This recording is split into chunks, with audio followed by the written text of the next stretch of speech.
లేవియా కాండము 2వ అధ్యాయము. ఒకడు యెహోవాకు నైవేద్యము చేయునప్పుడు అతడు అర్పించినది గోదుమ పిండిదై ఉండవలెను.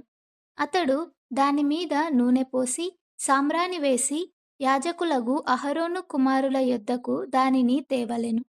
అందులో నుండి యాజకుడు తన చేరతో చేరెడు నూనెయు చేరెడు గోదుమ పిండియు దాని సాంబ్రాణి అంతయు తీసుకొని యెహోవాకు ఇంపైన సువాసన గల హోమముగా బలిపీఠము మీద అందులో ఒక భాగమును జ్ఞాపకార్థముగా దహింపవలెను. ఆ నైవేద్య శేషము అహరోనుకును అతని కుమారులకును ఉండును. యెహోవాకు అర్పించు హోమములలో అది అతి పరిశుద్ధము. నీవు పొయ్యిలో కాల్చిన నైవేద్యము చేయునప్పుడు అది నూనె కలిసినదియు పొంగనిదియునైన గోదుమ పిండి అప్పడములే గాని నూనె రాచినదియు పొంగనిదియునైన పూరీలే గాని కావలెను. నీ అర్పణము పెనము మీద కాల్చిన నైవేద్యమైన ఎడల అది నూనె కలిసినదియు పొంగనిదియునైన గోదుమ పిండిదై ఉండవలెను. అది నైవేద్యము గనుక నీవు దాన్ని ముక్కలుగా త్రుంచి వాటి మీద నూనె పోయవలెను. నీవు అర్పించునది కుండలో వండిన నైవేద్యమైన ఎడల నూనె కలిసిన గోదుమ పిండితో దాన్ని చేయవలెను. వాటితో చేయబడిన నైవేద్యమును యెహోవా యొద్దకు తేవలెను.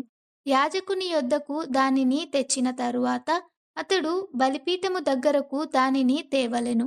అప్పుడు యాజకుడు ఆ నైవేద్యములో ఒక భాగమును జ్ఞాపకార్థముగా తీసి బలిపీఠము మీద యెహోవాకు ఇంపైన సువాసన గల హోమముగా దాన్ని దహింపవలెను. ఆ నైవేద్య శేషము అహరోనుకును అతని కుమారులకును చెందును.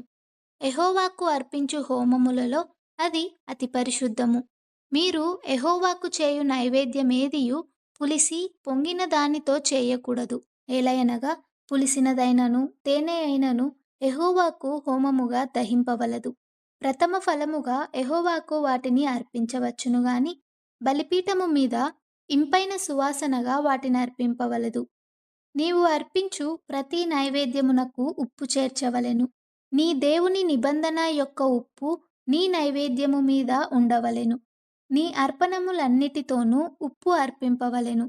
నీవు యెహోవాకు ప్రథమ ఫలముల నైవేద్యమును చేయునప్పుడు సారమైన భూమిలో పుట్టిన పచ్చని వెన్నులలోని ఊచబియ్యములను వేయించి విసిరి నీ ప్రథమ ఫలముల నైవేద్యముగా అర్పింపవలెను.